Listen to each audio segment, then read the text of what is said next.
गांव के किनारे एक छोटे से टूटे फूटे घर में नईम रहता था।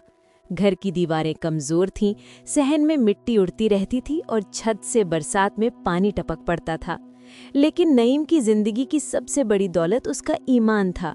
उसकी बीवी बीमार रहती थी, बच्चे छोटे थे और अक्सर भूख से बिलबिलाते थे, मगर उसके बावजूद नईम के चेहरे पर कभी शिकवा नहीं आता था। वो हमेशा कहता था कि हलाल रिज़्क ही जिंदगी की असल दौलत है। एक दिन हालात बहुत बिगड़ गए। घर में आटे का आखिरी निवाला भी खत्म हो चुका था। बच्चों ने सारा दिन कुछ नहीं खाया था और बीवी कमजोरी से चल भी नहीं सकती थी। सुबह जब नईम काम तलाश करने के लिए घर से निकला तो उसकी बीवी ने लरजती आवाज में कहा, नईम, आज घर में कुछ भी नहीं है, बच्चों ने कल से कुछ नहीं खाया। नईम ने एक लम्हे को अपने दिल को मजबूत किया और आसमान की तरफ देखकर कहा, आज अल्लाह आसानी देगा। वो शहर पहुंचा और सारा दिन काम की तलाश में गली गली घूमता रहा। उसकी गर्दन झुकी नहीं, उसके कदम रुके नहीं, मगर मजदूरी कहीं न मिली। सूरज डूबने लगा, भूख से पेट में दर्द उठने लगा, मगर जबान पर अल्हम्दुलिल्लाह के सिवा कुछ न था। आखिरकार एक दुकानदार ने उसे आवाज़ दी और कुछ सामान गोदाम तक पहुंचाने को कहा। नईम ने अल्लाह का शुक्र अदा किया, काम मुकम्मल किया और दुकानदार ने उसे एक लिफाफा थमाकर कहा, मजदूरी इसमें है, घर जाकर देख लेना। नईम घर की तरफ चल पड़ा। थकन ज्यादा थी, उम्मीद थोड़ी, मगर दिल मुतमईन था कि आज बच्चे भूखे नहीं सोएंगे। रास्ते में अचानक उसकी नज़र एक छोटी सी थैली पर पड़ी। उसने थैली उठाई तो वो सोने के सिक्के से भरी हुई थी। नईम हैरत में डूब गया।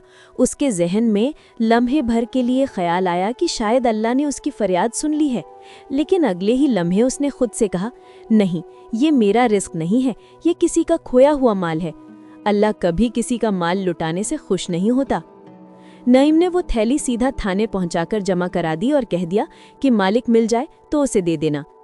अफसर हैरान था। उसने पूछा कि क्या तुम्हें इस दौलत की जरूरत नहीं? नईम ने मुस्कुराते हुए कहा, जरूरत बहुत है, पर हलाल की जरूरत है। हराम मुझे फानी खुशी दे सकता है, मगर सुकून नहीं। घर पहुंचकर जब उसने बीवी को मजदूरी वाला लिफाफा दिया तो उसने खोल कर देखा, उसमें 1 रुपया भी नहीं था। दुकानदार गलती से खाली लिफाफा दे गया था। बीवी के आंसू बह निकले, बच्चों ने भूख से रोना शुरू कर दिया। नईम के कदम डगमगाए, लेकिन दिल नहीं टूटा। उसने आहिस्ता से कहा, अल्लाह देख रहा है, वो कभी अपने बंदे को बेसहारा नहीं छोड़ता। आज नहीं तो कल आसानी जरूर आएगी। अगली सुबह सूरज निकलने से पहले ही दरवाज़ा जोर से बजने लगा। नईम ने दरवाज़ा खोला तो सामने थाने का वही अफसर खड़ा था। उसके साथ 2 आदमी और एक बड़ा संदूक भी था। अफसर ने कहा, जिस थैली में सोने के सिक्के थे उसका मालिक मिल गया है, वो एक बड़ा ताजिर है। उसने कहा है कि जो शख्स इतनी ईमानदारी के साथ उसका माल वापस करे वो उसके इनाम का मुस्तहिक है। नईम ने हैरानी से संदूक खोला तो उसमें सोना, कपड़े, राशन और नकद रकम पड़ी थी। अफसर ने बताया कि ताजिर तुम्हें अपने कारोबार में काम भी देना चाहता है ताकि तुम्हें मुस्तकिल रोजी मिलती रहे। नईम की आंखों से बेइख्तियार आंसू बहने लगे। वो आसमान की तरफ देखकर बोला, या अल्लाह, तूने मुझे खाली हाथ नहीं रखा, तूने हमारी रातों की भूख को सुबह की रहमत में बदल दिया। घर के अंदर बीवी ने जब संदूक देखा तो हैरान रह गई। उसने लरजते हाथों से सजदा शुक्र अदा किया। बच्चे खुशी से नईम के लिपट गए।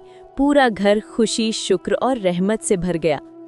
उस दिन नईम ने अपने बच्चों को बैठाकर कहा, याद रखो कि हलाल रिस्क चाहे थोड़ा ही क्यों ना हो, वो अल्लाह की रहमत होती है, और जब इंसान हलाल पर कायम रहता है तो अल्लाह उसके लिए वो रास्ते खोल देता है जिनका वो कभी तसव्वुर नहीं कर सकता। ये कहानी हमें यही सिखाती है कि अल्लाह का इंसाफ हमेशा बेहतरीन होता है।